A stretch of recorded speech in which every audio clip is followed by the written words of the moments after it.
Hola, buenos días. En este video presentamos un nuevo ejemplo de aplicación de los cálculos de propiedades volumétricas de sustancias puras.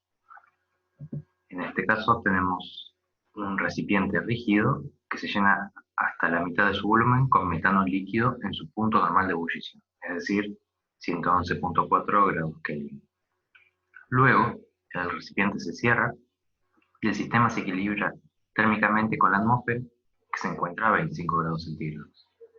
Entonces nos pide, determine la calidad del vapor luego del cierre del recipiente y la presión final que alcanza el metano. Para poder entender un poco mejor cómo es el proceso que sucede en este ejercicio, vamos a graficar las transformaciones que suceden en un plano PV. Para poder hacer un gráfico al menos cualitativo del proceso que está sucediendo, nos vamos a valer, en principio, de nuestra tabla de propiedades de especies puras, en las cuales vamos a buscar las propiedades del metano, y de aquí extraeremos, en esta primera instancia, la presión crítica y el volumen crítico, que vemos que son 45.99 bar y 98.6 centímetros cúbicos por mol, para hacer una primera aproximación al gráfico PV. Entonces, con el volumen crítico que leímos y la presión crítica que leímos, vamos a trazar lo que sería la campana de equilibrio líquido-vapor. Siempre recordamos que la curva del lado del líquido va a presentar una pendiente mucho más empinada que la del vapor, debido esto a la incompresibilidad de los líquidos. Entonces vemos esta asimetría que presenta la curva. Ahora bien, sabemos que en el estado inicial tenemos un depósito que vamos a llenar con metano hasta ocupar la mitad de su volumen. Nos dice que el depósito está en su punto normal de ebullición, con lo cual vamos a trazar una isobara a la presión atmosférica y vamos a marcar un punto 1 con el líquido saturado, porque está en el punto de ebullición específicamente. Luego, el suministro de metano se cierra, el depósito se cierra, con lo cual el metano va a ocupar el total del volumen, y de esta manera podemos ver que una fracción se va a evaporar, ya que el volumen va a aumentar, pero la temperatura en primera instancia sigue siendo la misma. Entonces encontramos una duplicación del volumen total, con lo que podríamos estimar dónde está el punto 2. Es decir, el punto donde todavía estamos a la temperatura normal de ebullición, pero con una cierta fracción del metano ahora evaporado. Cuando el recipiente se cierra y el sistema se equilibra térmicamente con la atmósfera, entonces quiere decir que ahora a volumen constante tenemos que desplazarnos hasta la isoterma de 25 grados. Entonces vamos a marcar una isocora, es decir, una línea de volumen constante. Pero si recordamos de los datos que estaban en la tabla, la temperatura crítica del sistema era de 190.6 Kelvin, mientras que la temperatura que estamos buscando es de 25 grados centígrados, es decir, 298.15 grados Kelvin. Entonces, la isoterma de 298 Kelvin va a estar muy por encima de la temperatura crítica. Y nuestro sistema va a estar en el estado final en una única fase,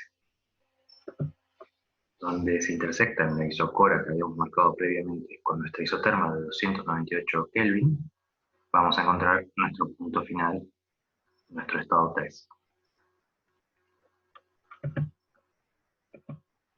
Ahora bien, para poder determinar en primera instancia la calidad de vapor y luego la presión final que alcanza el metano, tenemos distintas ecuaciones de estado entre las que están la ecuación de Van der Waals, de Redlich y Kwon, Soel-Van der Waals, Penn-Robinson, entre otras. Y yo seleccioné en este caso la ecuación de Penn-Robinson. La ecuación de Penn-Robinson, como se ve aquí, tiene términos atractivos y repulsivos y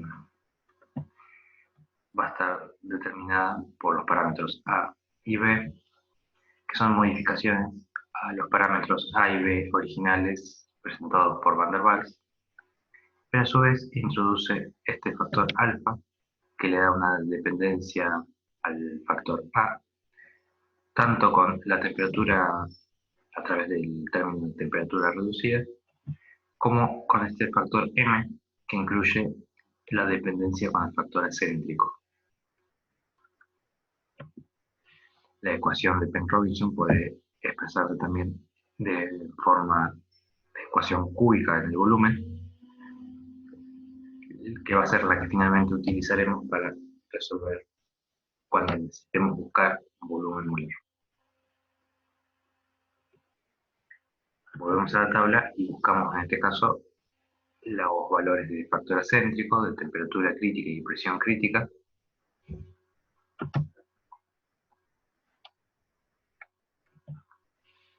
Y vamos a determinar que a partir de nuestro factor acéntrico, el término M tiene un valor de 0,39311. Pero para poder determinar cuánto vale nuestro alfa, nuestra dependencia del factor A con la temperatura, también necesitamos la temperatura reducida del sistema. La temperatura reducida va a estar dada por la relación entre la temperatura del sistema y la temperatura crítica del sistema, no, del fluido en cuestión, que es el metano, y conseguimos una temperatura reducida de 0,584, dándonos un factor alfa de 1,19. El término A va a tener un valor de 2.496.562 bar por centímetro AC sobre mol al cuadrado. El término B, 26.8057 centímetros cúbicos por mol. Si reemplazamos todos esos datos en la ecuación cúbica en el volumen y la graficamos, por ejemplo, vamos a conseguir un gráfico de este estilo en el cual, si recordamos, el menor de las raíces de esta ecuación nos va a indicar cuál es el volumen del líquido saturado.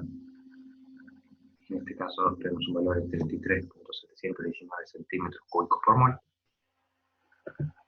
Y la mayor de las raíces va a indicar cuál es el volumen del vapor saturado, que en este caso se consigue un valor de 8.837.69 centímetros cúbicos por mol.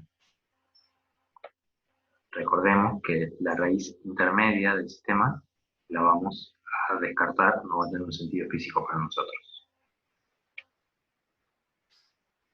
Con estos valores de volumen de líquido saturado y volumen de vapor saturado, podemos tratar de determinar cuál es la calidad del vapor luego del cierre del recipiente. Si recordamos, la calidad del vapor va a estar dada por el volumen molar menos el volumen de líquido saturado sobre el volumen de vapor saturado menos el volumen del líquido saturado. Reemplazando los valores que encontramos en esta resolución de la ecuación cúbica y recordando que el volumen molar del sistema luego del cierre del recipiente era el doble que tenía en su carga inicial, es decir, cuando el metano se expande y ocupa el total del recipiente, con lo cual tomamos aquí como volumen molar al doble del volumen del líquido saturado, que era 33.719, y eso nos da una calidad de vapor de 0,383%. Es decir, el metano que se evapora de ese líquido que ocupaba la mitad del volumen es mucho menos del 1% del total que había en el tanque.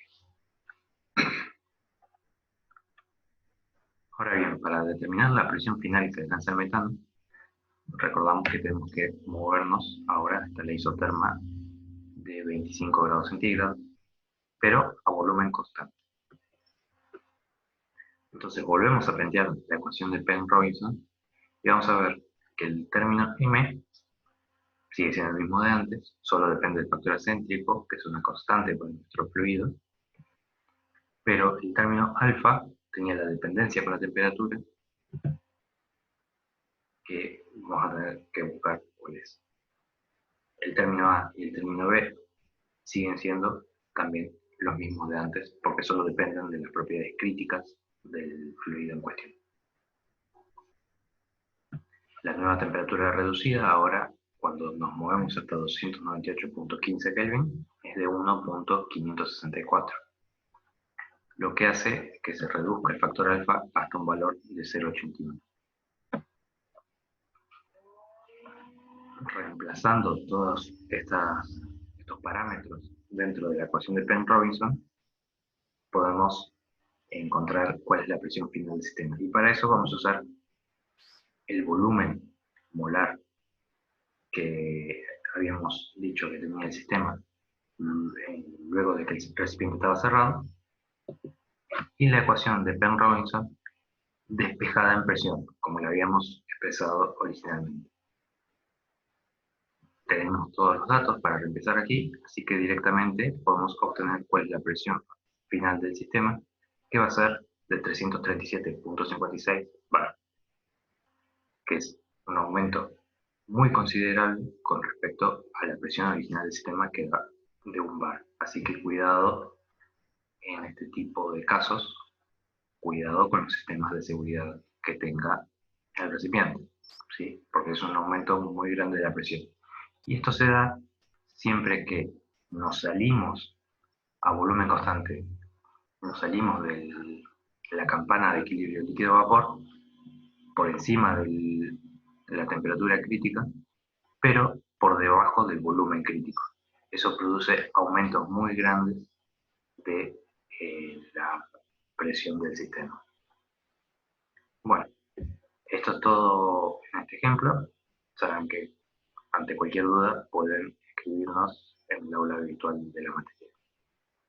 Saludos.